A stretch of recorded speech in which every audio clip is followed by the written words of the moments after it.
What's good? We back with the boxing clink. Your boy CJ Goodfella. Early morning grind. You know what it is. Talking about two prospects. One about to turn world championship level boxer Dmitry Bivol from Russia. And Anthony Yarde is fighting this Saturday versus the guy Callum Smith already beat. So he's continued his uprise through the light heavyweight ranks. And Frank Warren's promoter said today at the Billy Joe Saunders, Willie Monroe press conference that he'll be probably challenging for a world title sometime next year. So that's good news for him. And doing a final press conference reaction to Willie Monroe and Billy Joe Saunders. I'm dropping that next, so look out for that. But most people think Anthony Yarde is probably one of the better prospects in the light heavyweight division, and I concur with that. You have the nail, the youth, the Olsic guy, whatever his name is, Marcus Brown, Bivol and Anthony Yarde. I think Bivol and Anthony Yarde is two of the best, in my opinion, over the other Ukrainian guy. He just, I'm just not impressed with him.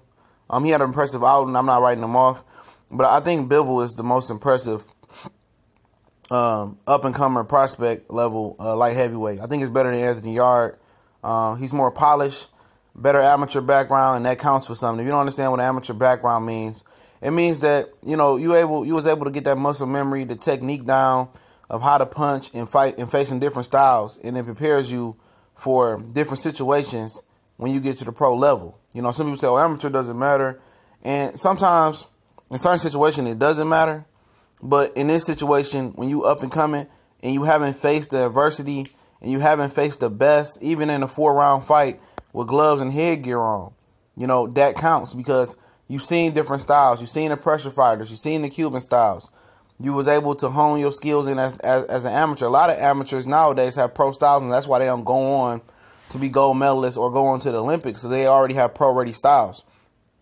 And their trainers and their coaches are gearing them to be more pro-ready because that's where the big bucks come in at, especially in America.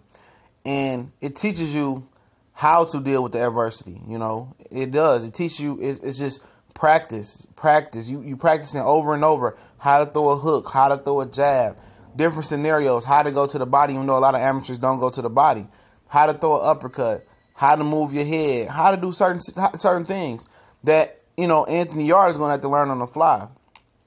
And for Anthony Yarde, it has been people that learned it on the fly and got better. Some of them took L's coming up and then let them discourage them, like Sergio Martinez was a late starter. Donna Stevenson was a late starter.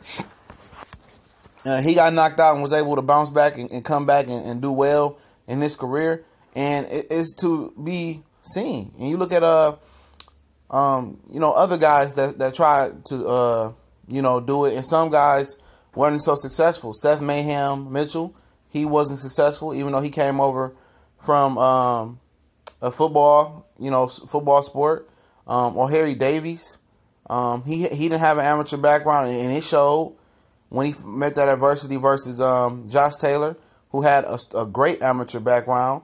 So my worry with Anthony Yarde is when he get in those different situations, when he get hurt, or when he feels tired, when he goes 12, when he doesn't feel he's going to be able to keep going.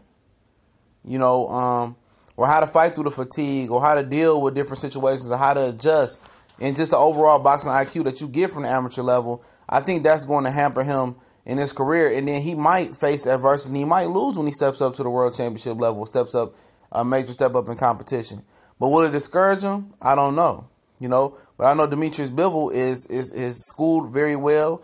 He's a clean boxer.